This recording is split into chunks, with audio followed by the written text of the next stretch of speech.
कहते हैं कि ईश्वर के चरणों में स्वयं को समर्पित करने के लिए जीवन की कई क्षेत्रों में स्वयं को शुद्ध करना पड़ता है। कवि कहता है, ईश्वर की वंदना के लिए स्वयं के शरीर, दिमाग, हृदय, कार्य और कर्म शुद्ध करने की आवश्यकता है। इस तरह से उसे आत्मा और ईश्वर का मिलन तभी संभव है।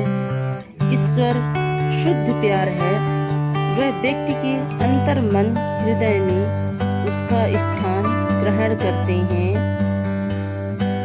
और क्रोध और घृणा के सभी बुरे विचार उसे मानव हृदय के स्थान नहीं पाएंगे जो ईश्वर के सटीक हैं। कवि कहता है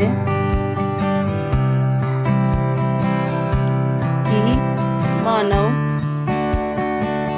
स्वयं से कोई कार्य नहीं कर सकते हैं क्योंकि उनके कार्यों का स्रोत दिव्य शक्ति है। इसलिए ईश्वर की ताकत का गलत कार्यों में दुरुपयोग नहीं करना चाहिए। हम तो एक छोटे पुष्प हैं, जैसे एक साधारण फूल ईश्वर की माला में स्थान नहीं पाता।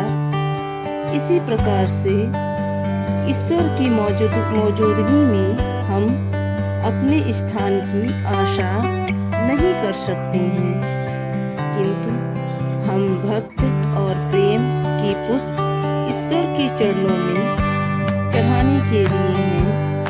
हमारी इच्छा है कि ईश्वर उसे कबूल करे इससे पहले कि यह जीवन अंधेरी ताकत में गुम हो जाए।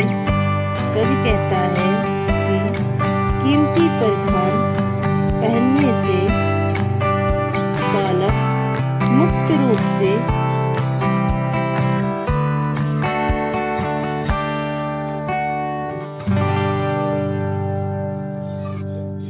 दूसरे बच्चों से नहीं मिल पाता।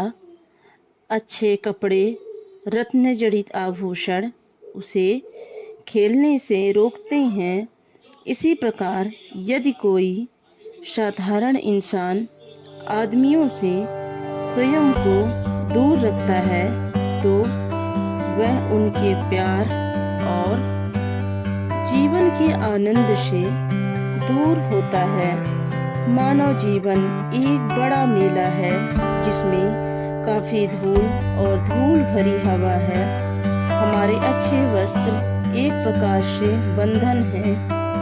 यदि वे हमें आम मानव जीवन के महान मेले में प्रवेश नहीं करने देते हैं। जीवन का महान आनंद एकांत में नहीं बल्कि आम मानवता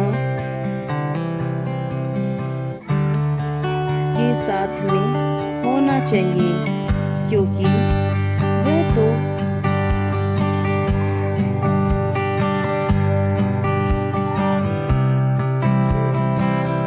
कवि कहता है, चिंताओं और जिम्मेदारियों का बोझ लेकर घूमना मूर्खता है। हमें सब ईश्वर पर छोड़ देना चाहिए। वह तो सारी विश्व का बोझ उठा रहा है। निश्चय ही वह हमारा भी बोझ हमसे बेहतर तरीके से उठा सकता है, पर यह तभी संभव है जब हम ईश्वर पर संपूर्ण भरोसा रखें।